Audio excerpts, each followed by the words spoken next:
In 2010, the Guinness Book of World Records named Creme Puff, a mixed tabby cat from Texas, as the oldest cat who had ever lived.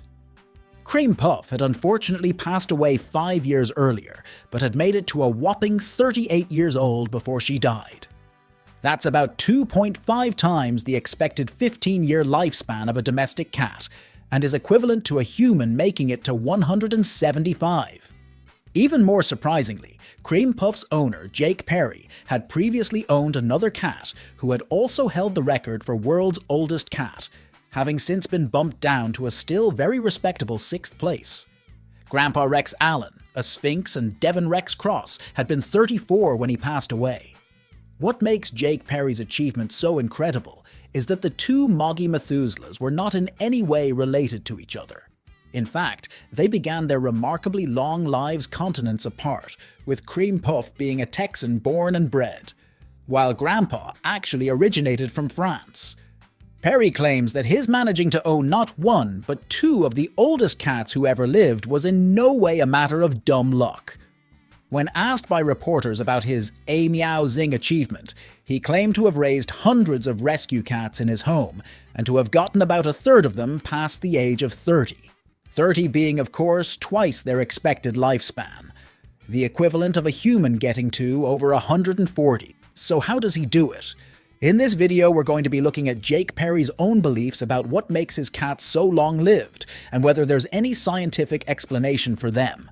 We're also going to be going over some additional reasons why these miraculous Moggies are making it to such an old age.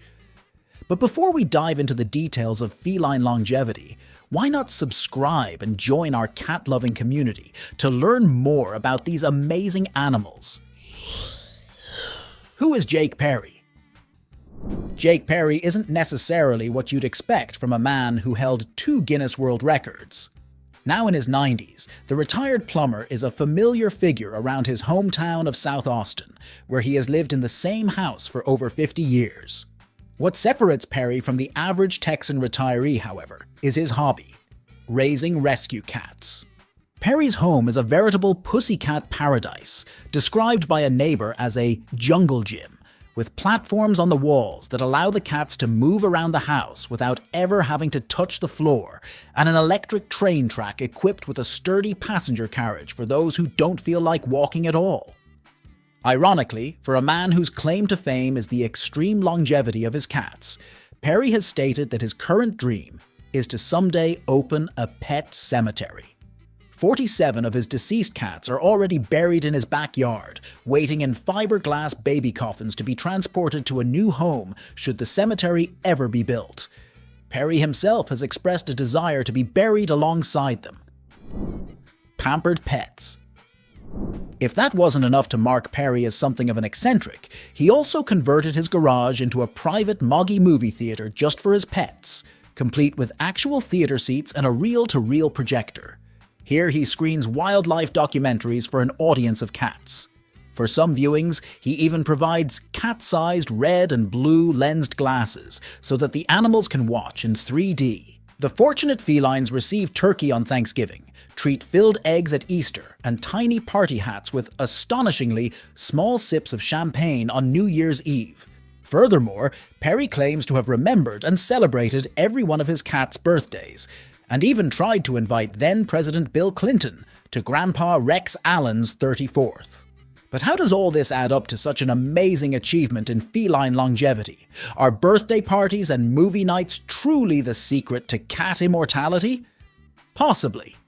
Nobody is exactly sure what the scientific explanation is for Creme Puff and Grandpa's long lives, but both their owner and the scientific community at large have made some guesses. A balanced breakfast. Perry attributes his cats' good health to their daily breakfast of dry cat food, eggs, turkey bacon, and broccoli. An unusual combo, but one with a surprising amount of scientific backing. Eggs contain a chemical called linoleic acid, or omega-6. The effect of this chemical on cats is yet to be fully researched, but a study on humans found that people with high levels of linoleic acid in their system were 43% less likely to die prematurely due to disease. Broccoli, meanwhile, although it might sound like an odd snack for an obligate carnivore, is surprisingly safe for cats to eat. It contains antioxidants, which help protect a cat's cells from getting damaged, decreasing their chances of developing diabetes, cancer, or heart disease. Turkey bacon is the only really problematic member of the group, although small amounts of cooked turkey are safe and can even be good for cats. It has a lot of vitamins and minerals that their bodies need, including B vitamins, salt, selenium, magnesium, zinc, phosphorus, and potassium. Turkey bacon is less healthy. Your kitty can't necessarily handle such large amounts of salt and fat in their diet, and eating it regularly can lead to them becoming obese. A caffeine fix.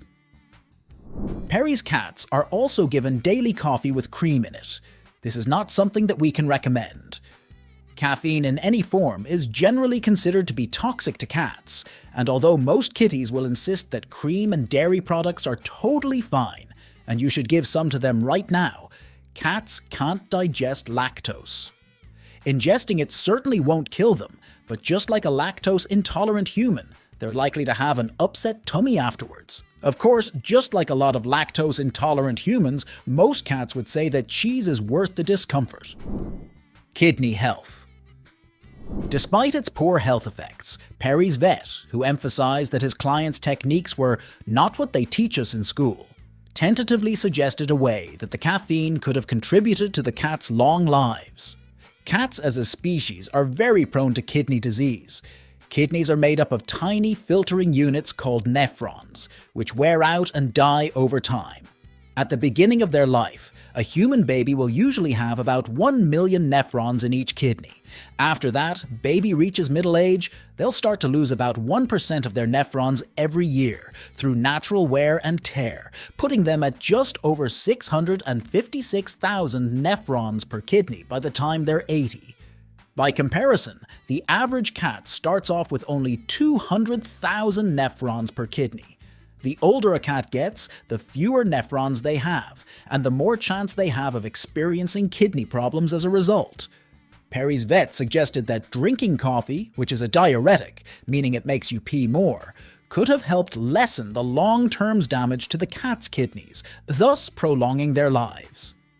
Fortunately, there is another, healthier substance that is good for your kitty's kidneys, and it's one that you may be feeding them already. Oily fish like tuna, sardines, and salmon contain omega-3 and omega-6 fats, which support kidney health. Unlike the coffee and cream, fish also contains vitamins and minerals that your kitty actually needs. Plus, it won't leave them with a tummy ache. A weekly drink. One of the strangest methods that Perry used to prolong the lives of his cats was giving each animal a small dose of red wine, administered via an eyedropper once a week. Needless to say, we do not recommend giving any kind of alcohol to your cat. Their small size makes it especially dangerous for them. Just 1 teaspoon can be enough to give them alcohol poisoning. So why did it work out so well for Grandpa Rex Allen and Creme Puff? Well, despite its alcoholic content, wine does have some health benefits. Edith Ceccarelli, who was the oldest living person in the United States until her death in February 2024 at the age of 116, directly attributed her long life to drinking 2 fingers of red wine with dinner every day. However, if red wine does contribute to good health, it's likely to be because it contains antioxidants, which, as you may remember from earlier in the video, are also found in broccoli. As such, if you do want to try and change your cat's diet to increase their lifespan, you'd do much better by encouraging them to eat their greens, rather than offering them a glass of the house red. Spaying and neutering. It's likely that one of the best things that Perry did for his rescued cats was ensuring that all of them were spayed or neutered. Sterilizing cats is a great way to lengthen their life expectancies. Spayed females live, on average, 39% longer than their unspayed sisters, primarily because they're less likely to run away. Intact females who have gone through puberty will regularly go into heat and feel the urge to wander from home in search of a mate. This can lead to them getting lost, getting hurt, or even being exposed to serious health conditions like FIV. Male cats, who don't have a heat cycle and are prone to wandering all the time, live lives that are 62% longer after neutering. In their case, being unfixed will also make them more likely to get into fights with other intact males over mates and territory. These fights will not usually be to the death, but it's easy for a cat to develop a serious injury during them. There's also some evidence to suggest that having high levels of testosterone can be enough on its own to decrease life expectancy by negatively affecting the immune system. For male cats, neutering limits the amount of testosterone that their bodies produce, thus prolonging their lives. Keeping fit. Just like humans, cats live longer lives if they get some daily exercise. Unlike humans, however, cats are unlikely to realize for themselves when they need to start working out more. As predators, cats evolved for a lifestyle where they would spend most of their time in periods of relaxation, punctuated by very brief episodes of intense exercise in the form of hunting. Perry's jungle gym setup encourages his cats to move around more, and the pampered pusses get further encouragement from their many playmates. Even being shown wildlife documentaries, although going to the movies is usually a sedentary activity, could stimulate a cat's hunting instincts by showing them footage of potential prey, giving them a quick energy boost that they would need to work off. A matter of breeding. You might think that the fact that all Perry's cats are rescues makes it even more miraculous that so many of them manage to make it past 30, but the idea that rescue cats are more unhealthy is a common misconception. In fact, assuming they don't have any injuries or medical conditions from their previous lives, rescue cats will usually live longer than pedigree cats that have been purchased from a breeder. Moggies, the generic cats who don't have any particular pedigree, by definition, have a more diverse genetic background and are therefore less likely to be affected by genetic diseases or deformities. Many cat breeds are actually more likely to get certain conditions due to the traits that have been selectively bred into them. Wedge-headed Siamese cats, for example, with their triangle-shaped faces, are more likely to experience respiratory conditions like asthma. So, is the good fortune of Jake Perry's cats just due to their being rescue cats? Surprisingly, no. There's an unexpected twist in this tale. Grandpa Rex Allen's strange backstory. As we mentioned at the beginning, Grandpa Rex Allen was a Sphinx Devon Rex cross, two very expensive pedigree breeds. While he was alive, Perry even entered him in the household pet category of a cat show, where he ended up being named the Supreme Grand Master, the highest honor the International Cat Association offers to household pets. How did a man who supposedly deals exclusively in rescue cats end up with such a blue-blooded fur baby, and one from France no less? The answer is simply because he was in the right place at the right time. Perry adopted Grandpa after he was found running wild on the streets and taken to a shelter. As an experienced cat owner, Perry immediately recognized that this was no ordinary stray. Grandpa was clearly worth a fair amount of money, making it unlikely that he'd been abandoned deliberately. Perry put posters up around Austin, appealing for information, and was eventually contacted by a French woman identifying Grandpa as her own lost cat, Pierre. The cat, formerly known as Pierre, had been taken along when his owner came to the US to visit family, but had escaped and been lost. By this point, Grandpa had been living with Perry for some time, and his former owner decided that it would be better for him to stay where he was, even going so far as to send Perry his pedigree papers. This story is significant not only because pedigree cats tend to have shorter lives than Moggies, but because Sphinx cats in particular tend to have shorter lives than other pedigree cats. Studies show that they are the shortest lived of any cat breed, in part because they're more vulnerable to disease. Perry's achievement in raising Grandpa to the age of 34 is even more impressive in this context. Clearly, it isn't just a matter of genetic health, with a little help from your friends. As of 2016, Perry's kitty collection had dwindled to just one individual, a cat named Jean-Claude Van Damme, but in his prime, he regularly fostered multiple cats at once. In Southpaws, a short documentary about Perry and his cats made in the early 2000s, he is filmed introducing 10 of his cats by name, including Creme Puff and a younger Jean-Claude. Although cats have a reputation for being a solitary species, a 2021 study found that kitties who are raised in multi-cat households, that is, households where there is more than one cat, actually showed fewer signs of stress than cats who had no feline friends to play with. Feral cats, who don't have humans to look after them, will often form colonies surrounding a common source of food or shelter. These colonies are clearly about more than just convenience, as members have been recorded, babysitting each other's kittens and even providing food for injured cats or nursing mothers who are unable to hunt for themselves. It's possible that the environment that Perry created for his cats, where they had multiple other cats to socialize with and no reason to worry about resources becoming scarce, contributed to their long lives. Visits to the vet. As much as you and your kitty may hate it, one of the best ways to ensure them a long and healthy life is to keep up with their vet visits. Most cats despise going to the vet, and your own fur baby might put forward some very convincing arguments for why you should skip their next checkup. Arguments like, "You'll never find me before the appointment starts," or "If you put me in that cat carrier, I'm going to scratch you," or "I'm going to be screaming non-stop like an air raid siren the entire drive." It can be easy to decide that it's too much stress for the both of you, and that it would be easier to just stay home. But you shouldn't.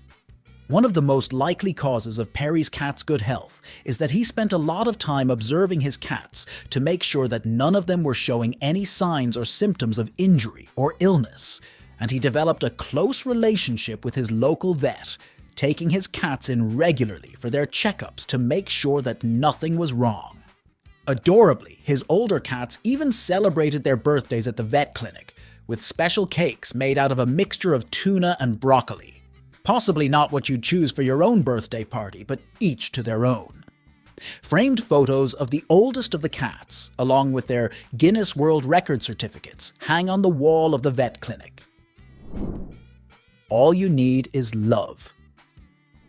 Perhaps the biggest factor in the long lives of Jake Perry's cats is also the simplest: love. Perry is a man who loves his cats deeply, and that love motivates him to take actions that lead to his cats living longer lives. Every vet visit, every broccoli birthday cake, every new toy or climbing frame or 3D nature documentary is an expression of this man's strong bond with his pets.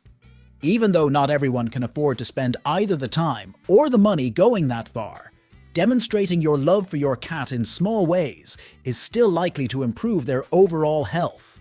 Even something as simple as just taking time out of your day to play with your cat, or stopping to pet them as you pass them by, or clearing space in your home for cat trees, dens, and beds can be enough to reduce your kitty's stress levels and improve their overall quality of life. Building a strong bond with your kitty is by far the most important thing when it comes to ensuring that their lives are not only long and healthy, but happy as well. If you want to form a stronger bond with your kitty, why not start by learning their language? Check out this video on the different sounds that cats make to learn how to speak fluent feline.